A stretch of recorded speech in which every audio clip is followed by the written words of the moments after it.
This is 7 National News, and in our top story, Dr. Sultan bin Ahmed Sultan Al Jaber, the UAE Minister of State, has announced that to honor President His Highness Sheikh Khalifa bin Zayed Al Nahyan, one of the major squares in Luxor, Egypt, has been named after His Highness. According to a report by Emirates news agency WAM, the move reflects the high regard of the Egyptian people for the United Arab Emirates, His Highness the head of state, and the role played by the UAE in achieving stability and development in Egypt.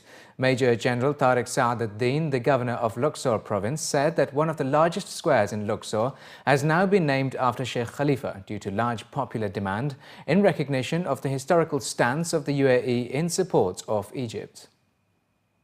And the UAE Vice President, Prime Minister and ruler of Dubai, His Highness Sheikh Mohammed bin Rashid Al Maktoum, has witnessed UAE riders winning the 120-kilometer CEI Festival Mondial de Endurance, sponsored by the Sheikh Mansour bin Zayed Al Nahyan Global Arabian Horse Flat Racing Festival in Compiègne, France.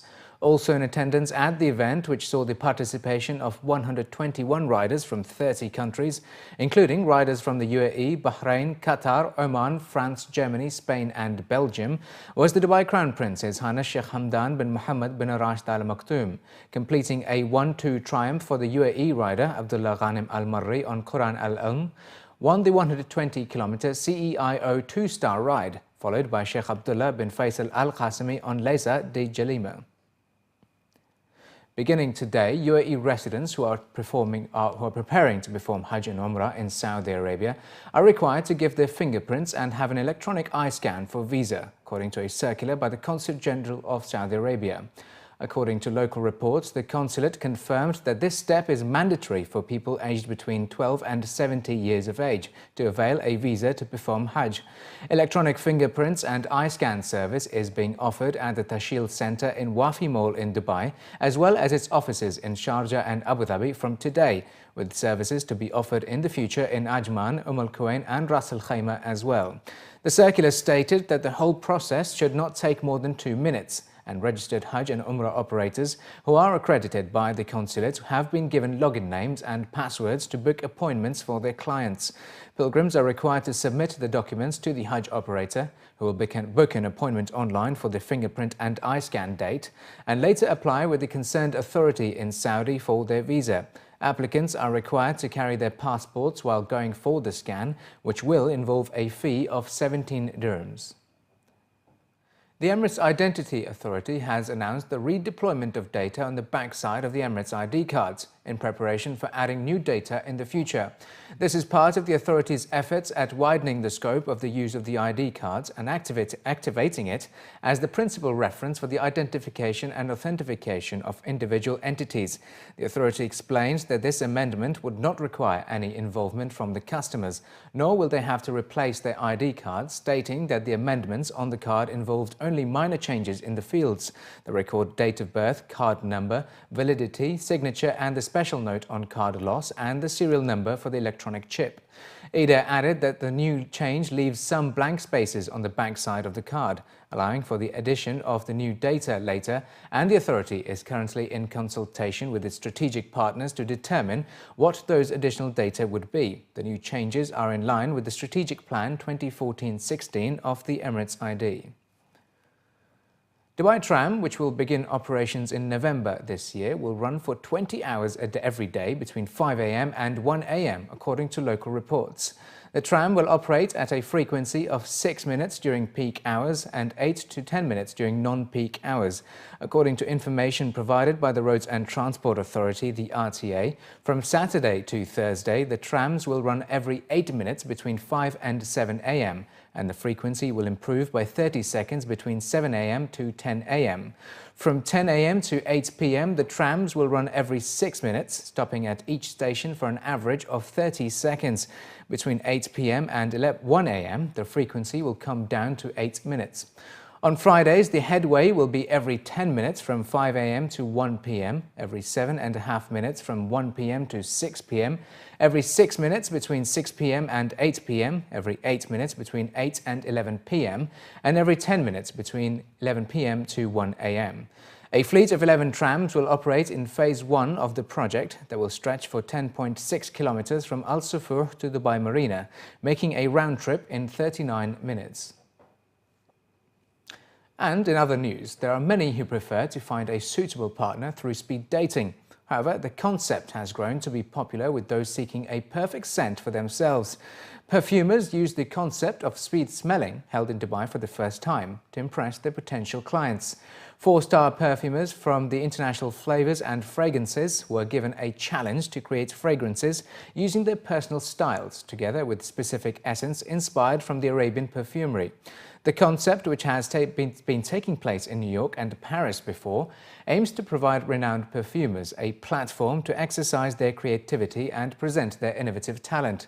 The scented variation of speed dating provided perfumers around 7 minutes to present their creations to the jury, which also consisted of representatives from major local brands such as Ajmal and Swiss Arabian.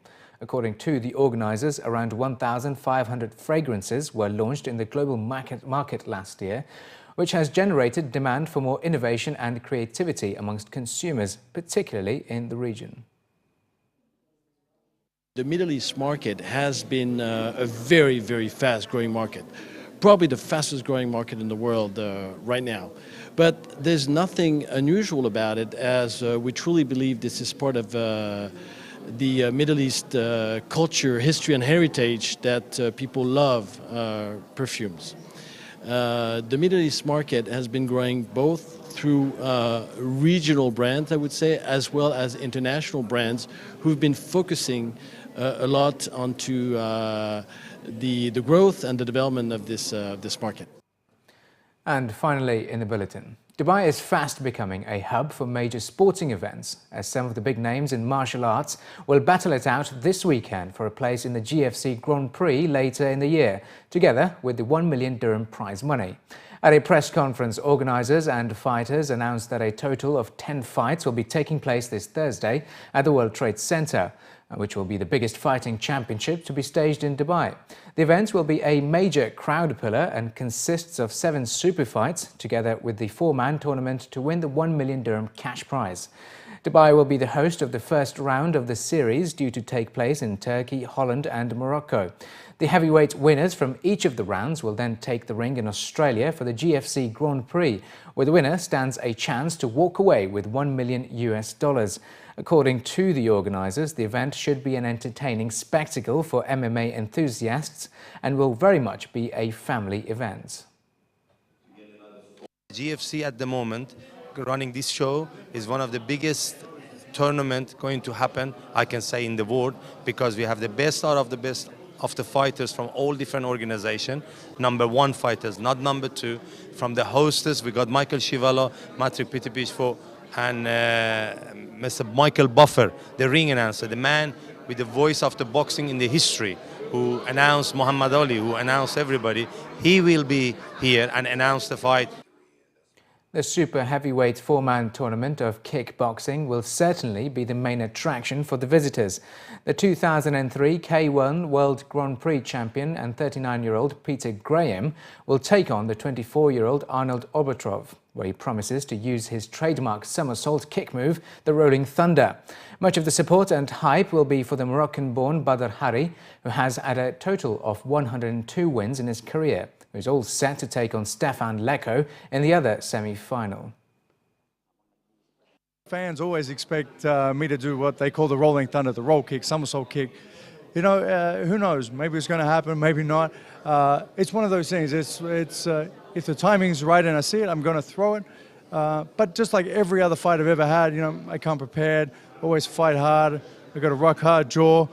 You know, this is my 101st fight. I'm doing well. You know, I always look for a knockout. That's what I do. You know, either it comes in the first round or last round, or it doesn't happen. You know, I always focus on, you know, fight to win, fight as hard as I can every single time. And that's all it is. I'm in a good shape, trained very hard, and fighting in an Arab country, it's like fighting in a hometown. So I think that will be a great advantage. And at the moment, the fight will be very hard. I think that will be the support that keep me through the fight and win at the end of the rounds. It's very important because you get everything comes to those 9 minutes and those 3 rounds. All the training in the gym, all the sweat, blood and tears. You have to show them in those couple of minutes, so it brings a lot of pressure with it. But I'm used to it and I feel comfortable, and I'm looking forward to 21 and knocking some guys out. So